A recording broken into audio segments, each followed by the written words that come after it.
السلام عليكم ورحمة الله وبركاته. الحمد لله نحمده ونستعينه ونستغفره ونؤمن به ونتوكل عليه ونعوذ بالله من شرور أنفسنا ومن سيئات أعمالنا. من يهده الله فلا مضل له ومن يضلله فلا هادي له. ونشهد أن لا إله إلا الله وحده لا شريك له. ونشهد أن سيدنا ومولانا محمدا عبده ورسوله صلى الله تعالى عليه وعلى آله وأصحابه وبارك وسلم تسليما كثيرا كثيرا. أما بعد فأعوذ بالله من الشيطان الرجيم. بسم الله الرحمن الرحيم. يا أيها الذين آمنوا إذا نودي للصلاة من يوم الجمعة فاسعوا إلى ذكر الله وذروا البيع ذلكم خير لكم إن كنتم تعلمون. وعن أبي هريرة رضي الله تعالى عنه أنه قال قال رسول الله صلى الله عليه وسلم: وإذا قلت لأخيك أنصت والإمام يخطب فقد لغوت، أو كما قال عليه الصلاة والسلام. آمنا بالله صدق الله مولانا العظيم وصدق رسوله النبي الكريم ونحن على ذلك لمن الشاهدين والشاكرين والحمد لله رب العالمين. সকলে দিল থেকে তওবা নিয়ে ইস্তিগফার করুন।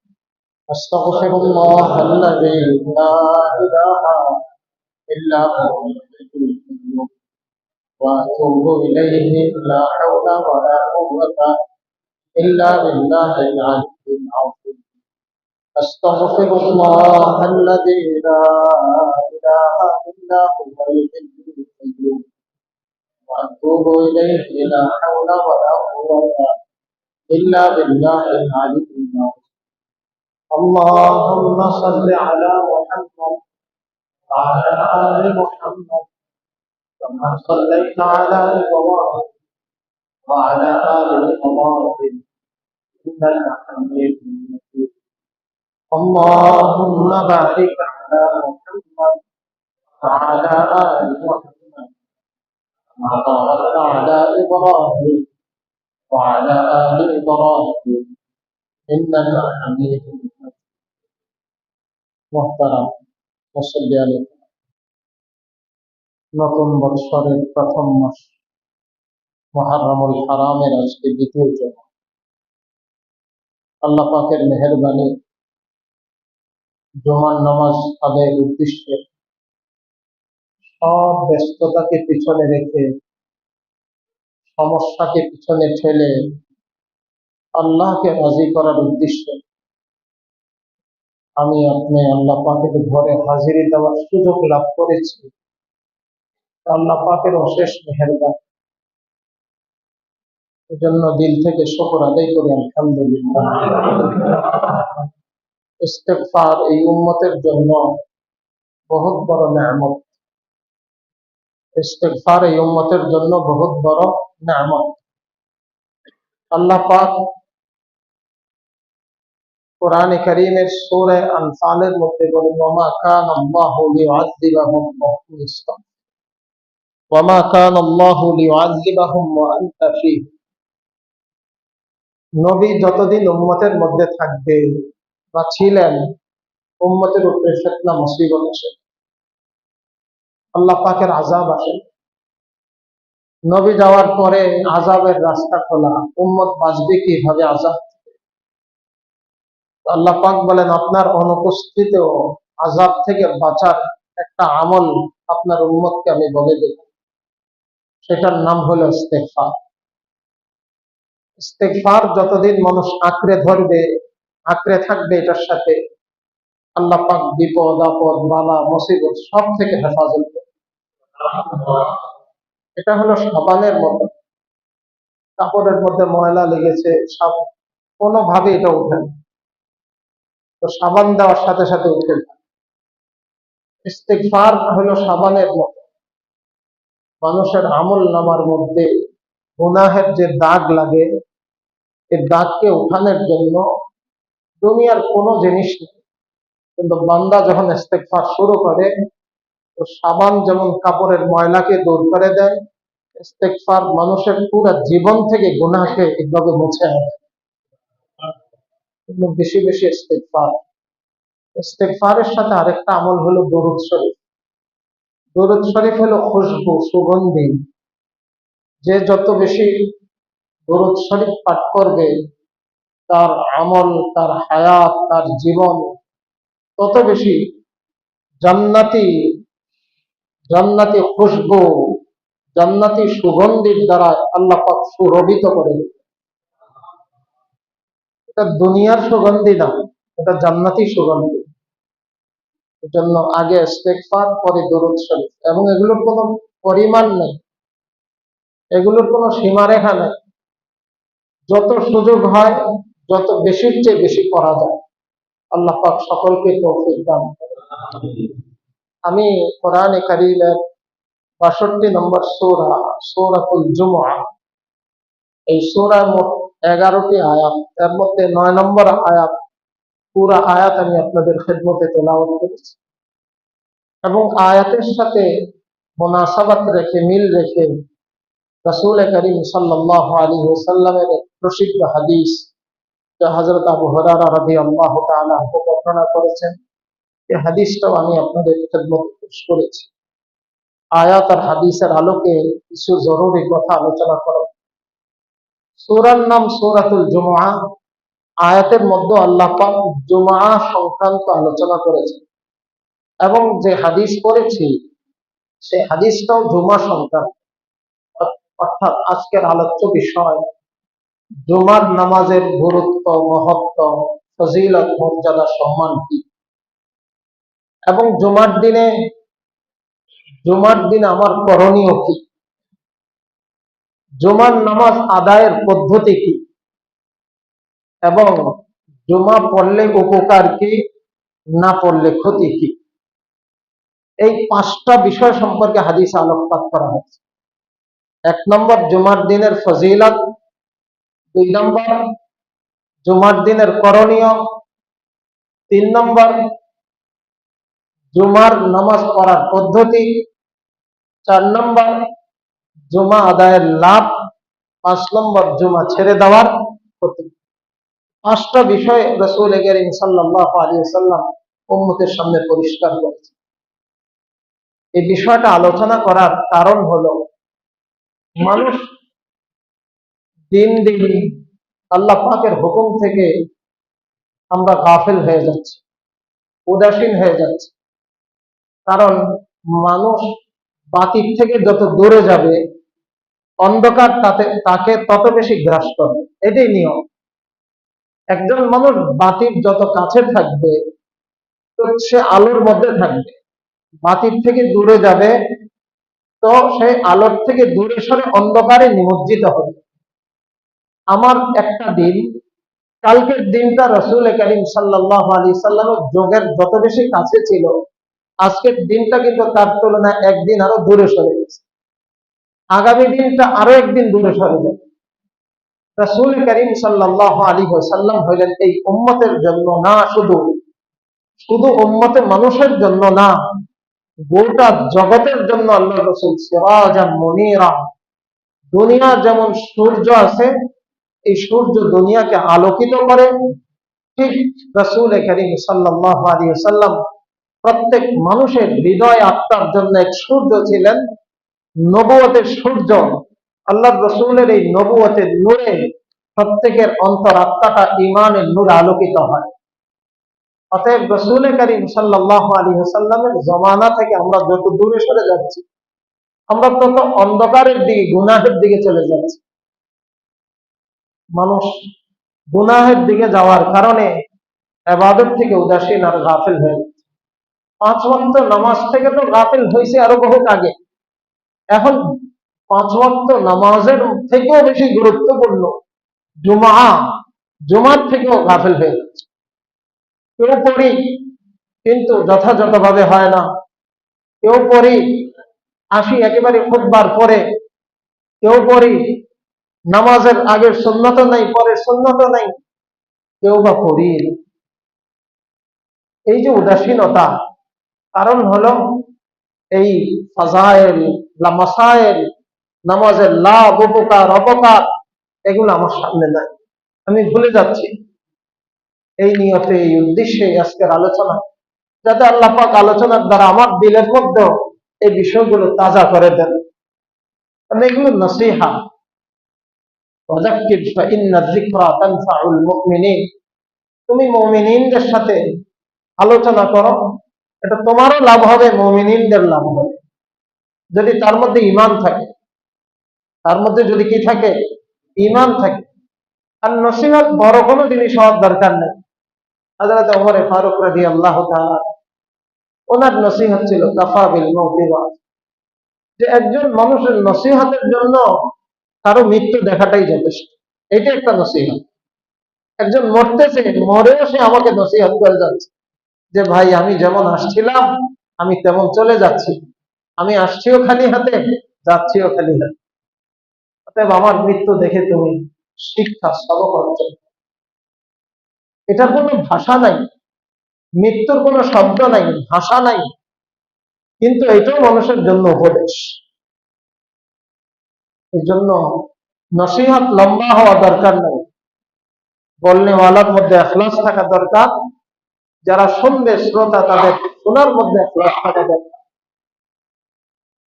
আল্লাহ জুমার লাভ, আল্লাহ পাক রব্বুল আলামিন কোরআনে কারীমের সূরাতুল বুরুজের মধ্যে বলেন ওয়াস-সামাঈ যাতিল বুরুজ,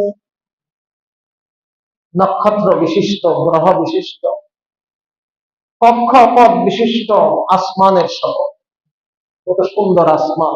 আল্লাহ পাক আসমানের কেন কসম করলেন?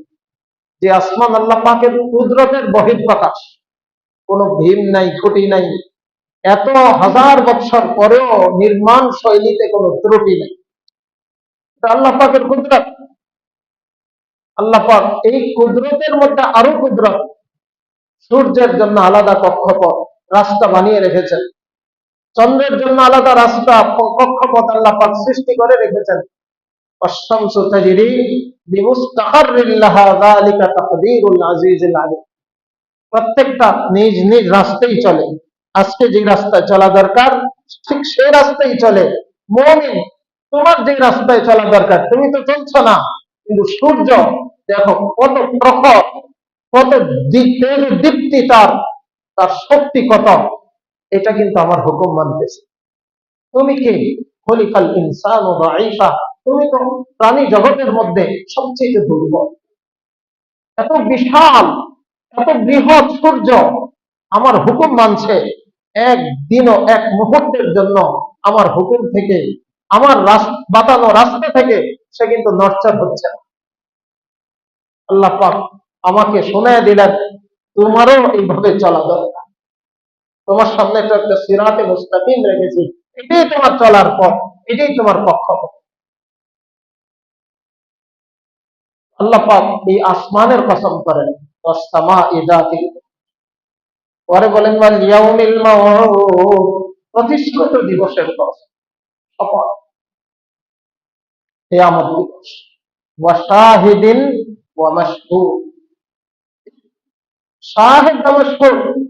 এক হাদিস শরীফের মধ্যে রাসূল কারীম সাল্লাল্লাহু আলাইহি ওয়াসাল্লাম বলেন, একটা হলো ইয়াউমুল আরাফা, আরেকটা হলো ইয়াউমুল জুমআহ। তাহলে আল্লাহ আরাফার দিনের কসম করেছেন, আর আরাফার দিনটা বছরের মধ্যে কত শ্রেষ্ঠ দিন আমরা জানি। সেই আরাফার দিনের সাথে জুমার দিন আল্লাহ পাক যোগ করেছেন, যে আমি জুমার দিনের কসম করব।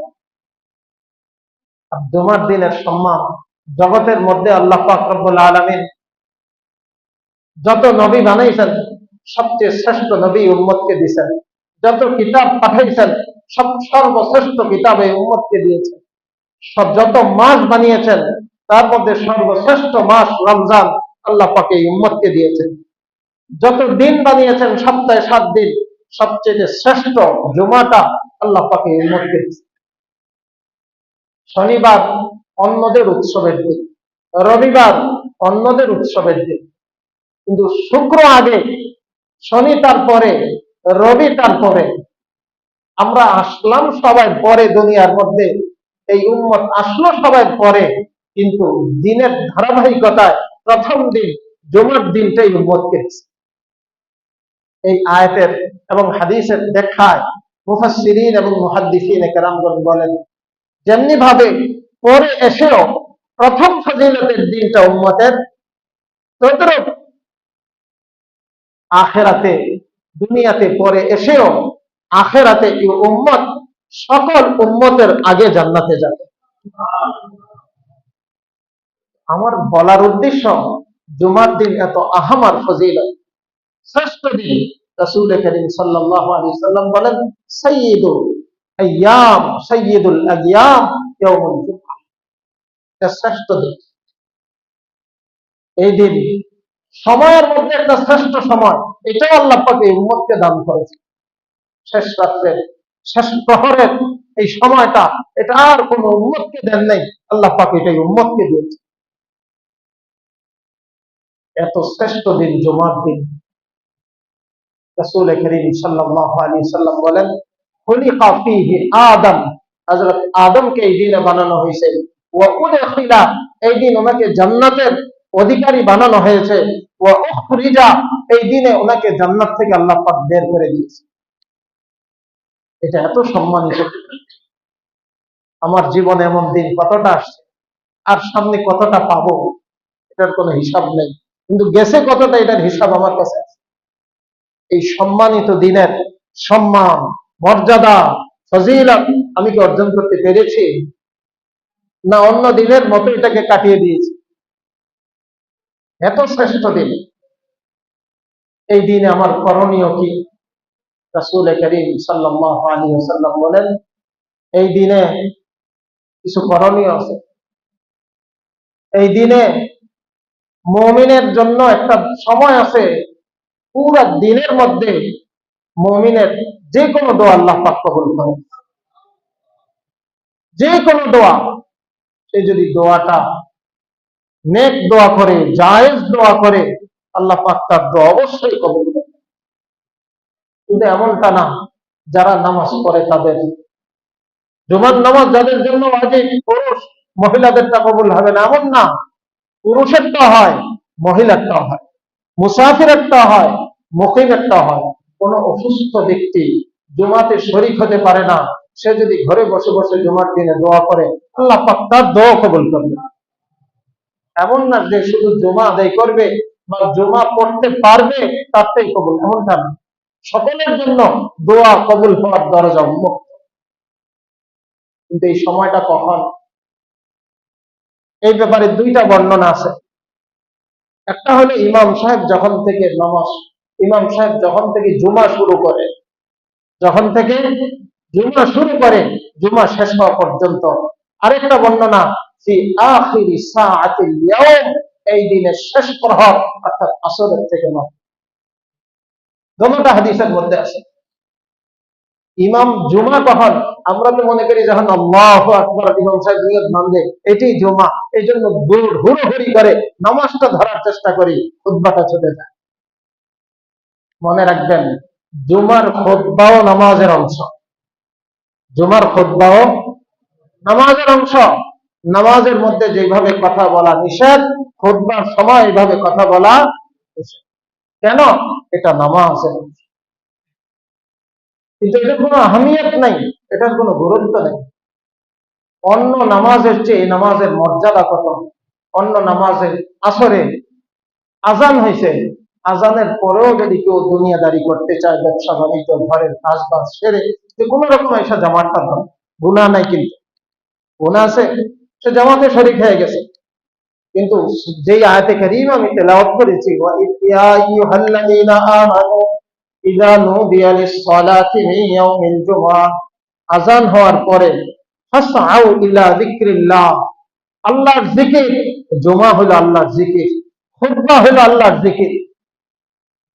জুমার 2 রাকাত নামাজও আল্লাহর জিকির, খুতবাও আল্লাহর জিকির।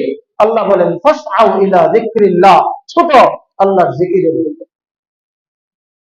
এখন আজানের পরে নামাজ পর্যন্ত অনেক সময় থাকে, বলে এই সময় কিছু কাজ বাজ করে নেই, ব্যবসা বাণিজ্য করে নেই। বলে না, এটা অন্য নামাজের মতো না, এটার আহমিয়ত গুরুত্ব এত বেশি। আজানের পর থেকে নামাজ পর্যন্ত, নামাজের সময় যেমন কথাবার্তা হারাম, নামাজের সময় যেমন দুনিয়াদারি কাজ করা হারাম, আজানের পর থেকেও সব কাজ হারাম হয়ে যায়। শুধু একটাই কাজ, নামাজের দিকে, আর কোন কাজ এখানে চলবে না। এছাড়া অন্য যত কাজ হবে সবটাই সরিয়ে দিচ্ছি। জুমার আজানের পরে আর কোনো কিছুর সুযোগ নেই। কত আহমিয়ত, কত গুরুত্ব এই আয়াতের দ্বারা পরিষ্কার বোঝা যায়। জুমা কোন মানের আর কোন পর্যায়ে। আজকে আমি কোথায়, আমার জুমা কোথায়? খুতবা ছুটে যায়, 1 রাকাত ছুটে যায়, আমি মসবুক। জুমার মধ্যেও মানুষ মসবুক হয়, আশ্চর্য, আফসোস। আসি সবার পরে, যাই সবার আগে। বের হওয়ার প্রতিযোগিতা, মসজিদ থেকে মনে হয় কেউ আমাকে ধাক্কে বের করে দিচ্ছে, যে মসজিদে তোর জায়গা না, তোর থাকার দরকার নাই, বের হ তাড়াতাড়ি। কে ধাক্কায় মসজিদ থেকে? হওয়া তো দরকার এমন, আসবো সবার আগে, যাব সবার শেষে। রাসূল করিম সাল্লাল্লাহু আলাইহি ওয়াসাল্লাম বলেছেন হাদিস শরীফের মধ্যে, যে জুমার দিন সবার আগে আসে। বরং জুমার দিনের করণীয় ভালো পোশাক আশাক পরা, তারও আগের থেকে সব ধরনের অপবিত্রতা থেকে, নাপাকি থেকে, ময়লা থেকে নিজের শরীরকে পবিত্র করা, পাক সাফ। এই দিনের গোসল সুন্নাত। আমরা যে অন্য দিনে গোসল করি এটা তো অভ্যাস, কিন্তু জুমার দিনের গোসল সুন্নাত, ইবাদত। অতএব আমি যদি গোসলটাকে সুন্নাত মনে করি, তাহলে আজকের গোসল আমার জন্য ইবাদত। এই দিনের গোসল ইবাদত। ভালো পোশাকটা পরছি, অন্যদিন ভালো পোশাক পরছি কোনো অনুষ্ঠানে যাওয়ার জন্য, এটা নিষেধ না। কিন্তু আজকের দিনে যদি আমি এটাকে সুন্নাত মনে করি, যে রাসূল করিম সাল্লাল্লাহু আলাইহি ওয়াসাল্লাম এই দিনে ভালো পোশাক পরিধানের কথা বলেছেন, তাহলে এটা আমার জন্য ইবাদত। খুশবু সুগন্ধি লাগানো, এটা আমার জন্য ইবাদত, এটা সুন্নাত। এই দিনে মসজিদে আসলাম, আমি মসজিদে আসার পরে যেখানে জায়গা পাবো সেখানে বসবো, ডিঙ্গায় না যাওয়া, কাউকে কষ্ট না দেওয়া, কারো শরীরে টাচ না করা, রাসূল করিম সাল্লাল্লাহু আলাইহি ওয়াসাল্লাম পরিষ্কার নিষেধ। এইভাবে যারা প্রথম পর্যায়ে আসবে তার জন্য উট কোরবানি করার সওয়াব, যে দ্বিতীয় পর্যায়ে আসবে গরু কোরবানি করার সওয়াব, তৃতীয় পর্যায়ে যে আসবে শিংওয়ালা মেষ কোরবানি করার সওয়াব, তারপরে যে আসবে চতুর্থ পর্যায়ে মুরগি আল্লাহর রাস্তায় দান করার সওয়াব, তারপরে যে আসবে ডিম আল্লাহর রাস্তায় দান করার সওয়াব। অর্থাৎ সওয়াবটা কত নিম্নে চলে গেল। যে প্রথমে আসলো তার সওয়াবটা কত ঊর্ধ্বে, আর যারা একটু পরে আসলো পঞ্চম পর্যায়ে, তার সব চলে গেল ওটের থেকে কোথায়, ডিমে। আর যারা তারও পর্যায়ে আসবে, পরে গিয়ে আসবে, সে কোন পর্যায়ে, তার পর্যায়টা কোথায়, আমি কোন পর্যায়ে আছি? জুমার আহমিয়ত আর গুরুত্ব দিলের মধ্যে ধারণ করা, এটা যাতে আমার থেকে না ছুটে, এই দিনের করণীয় ভালো পোশাক, উত্তম গোসল, ভালো পোশাক, খুশবু, মসজিদে আসবে, কাউকে কষ্ট দিবে না, ইমামের কাছাকাছি বসবে, মনোযোগ সহকারে খুতবা শুনবে। এগুলি এই দিনের করণীয়। তাহলে কি হবে? রাসূল করিম সাল্লাল্লাহু আলাইহি ওয়াসাল্লাম বলেন, 1 বৎসরের নফল নামাজ, 1 বৎসরের নফল রোজা। 1 বৎসরের নফল নামাজ পড়তে কয়দিন লাগে? 1 বৎসরের নফল নামাজ আদায় করতে কয়দিন লাগবে? কমপক্ষে তো 1 বৎসর লাগবে। 1 বৎসরের নফল রোজার জন্য কতদিন? 1 বৎসর লাগবে, এর কমে তো পারা যাবে না। আল্লাহ পাক তাকে দিবেন। শুধু কিভাবে দিবেন? সে যে বাড়ি থেকে আসবে প্রতি কদমে কদমে, এক এক কদমে 1 বছরের রোজা, 1 বছরের নামাজ। এই জন্য সাহাবায়ে কেরাম বাড়ি দূরে বানাইতেন, হেঁটে আসতেন সওয়াব বেশি পাওয়ার জন্য। এগুলো জুমার লাভ, এটা জুমার করণীয়, জুমার নামাজ আদায়ের পদ্ধতি। হযরত আবু হুরায়রা হাদিস করছি, রাসূল করিম সাল্লাল্লাহু আলাইহি সাল্লাম বলেছেন, ইদা কুলতা লিসাহিবিকা, যদি তুমি তোমার পাশের ব্যক্তিকে বলো, আমসিক ভাই চুপ করো, মুখে বলিনি, শুধু এইভাবে ইশারা করে বলেছি, তাতে জুমার সময় সে একটু নড়াচড়া করছিল, আমি বলি চুপ করেন, অথবা মুখে ইশারা করছে, আল্লাহ রাসূল বলেন সে তো অন্যায় করছে, তুমি যে বলছো তুমিও গুনাহগার।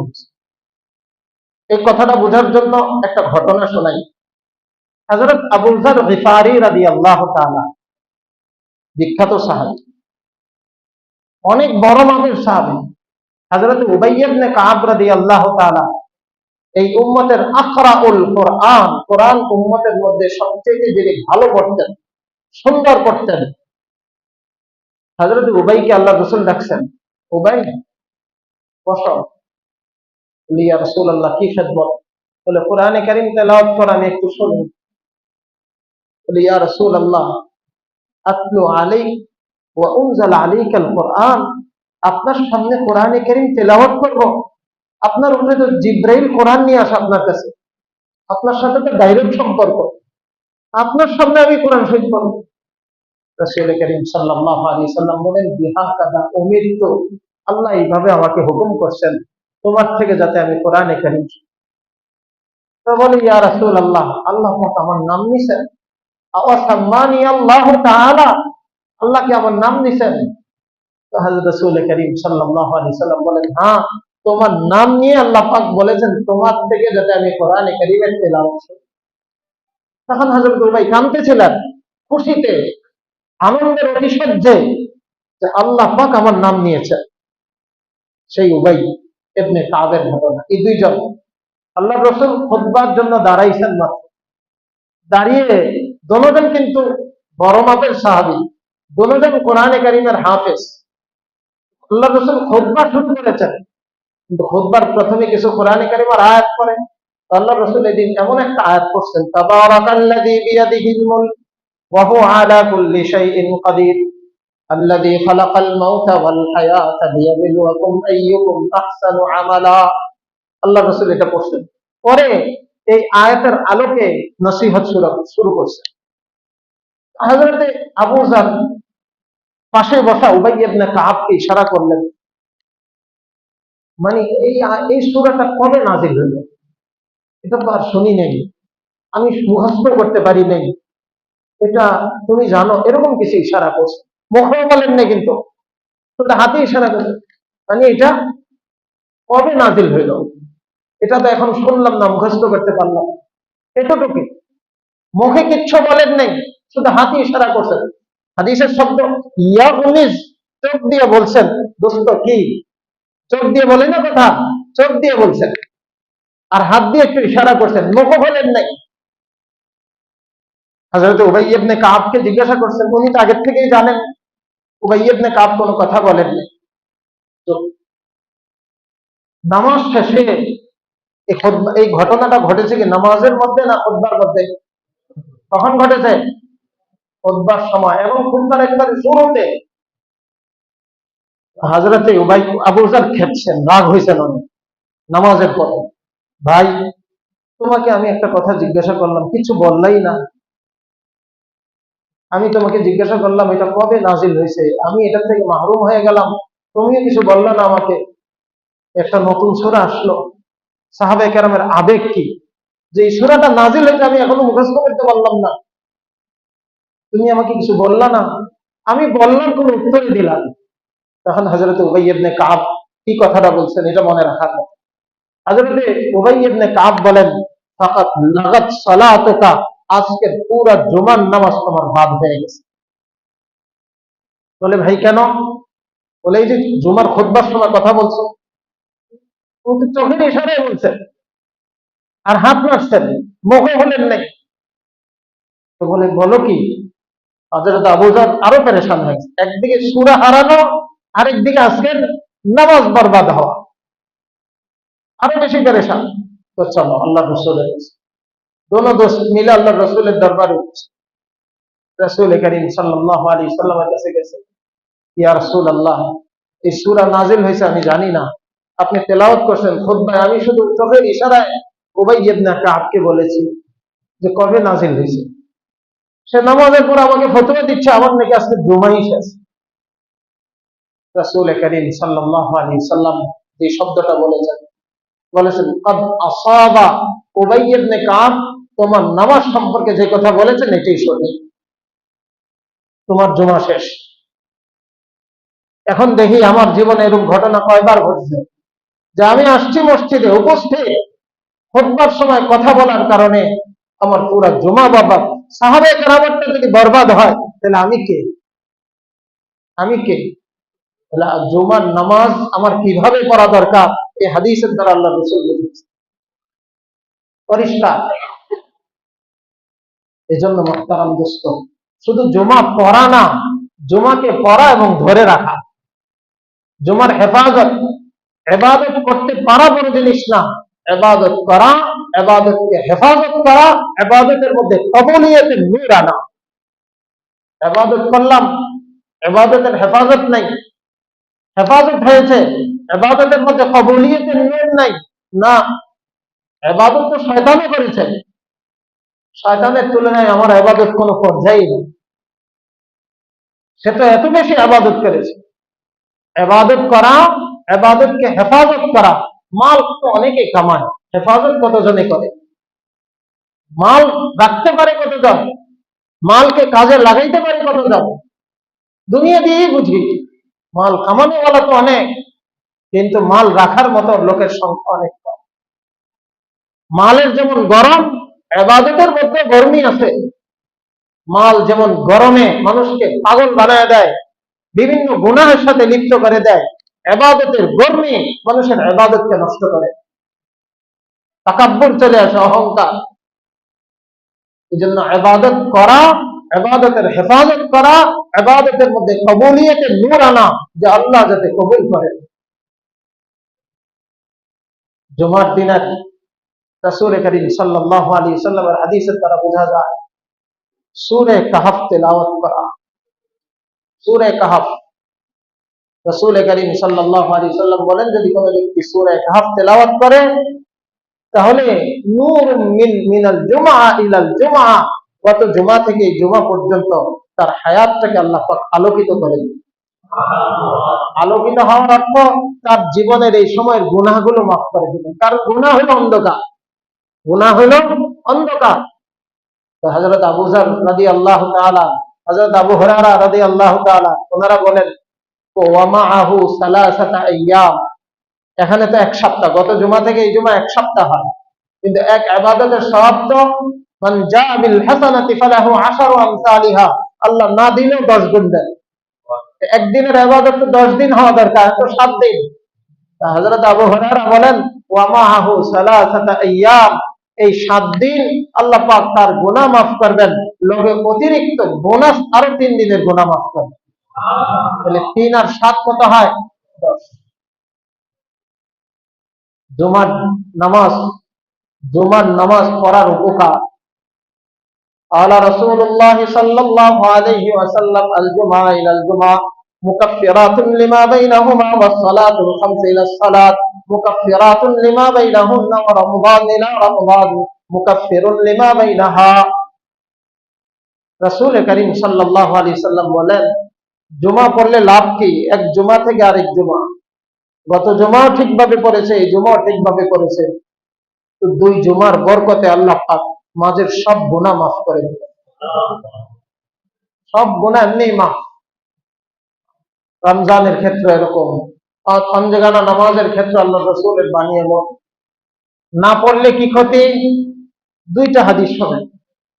যদি কোনো ব্যক্তি লাগাতার 3 জুমা নষ্ট করে তো মুমিনের খাতার থেকে আল্লাহ পাক তার নাম কেটে দেন, সে মুনাফিকের অন্তর্ভুক্ত হয়ে যায়। দ্বিতীয় হাদিস, যদি কোনো ব্যক্তি জুমা নষ্ট করে তো আল্লাহ পাক তাকে জাকিরিন, যারা আল্লাহকে ইয়াদ করে, আল্লাহর স্মরণ করে, তাদের থেকে নাম কেটে গাফেল যারা, উদাস দুনিয়ামুখী, তাদের মধ্যে আল্লাহ শামিল করে। অর্থাৎ জুমা না পড়ার কারণে দিলটা অন্ধকারে আচ্ছন্ন হয়ে যায়, ওই এক সপ্তাহের যে নূর, এই নূর থেকে সে বঞ্চিত হয়ে যায়। আর নূর থেকে বঞ্চিত হওয়ার কারণে অনেক গুনাহ তার দ্বারা সহজে হইতে থাকে। জন্য জুমা সাপ্তাহিক ইবাদত অনেক আহম এবং গুরুত্বপূর্ণ। আল্লাহ পাক রব্বুল আলামিন আমাদেরকে এই ইবাদতের প্রতি যথাযথভাবে যত্ন নেওয়ার তৌফিক দান করেন। এই দিনের যত ফজাইল লাভ আল্লাহ পাক আমাদেরকে প্রত্যেকটা অর্জন করার তৌফিক দান করেন।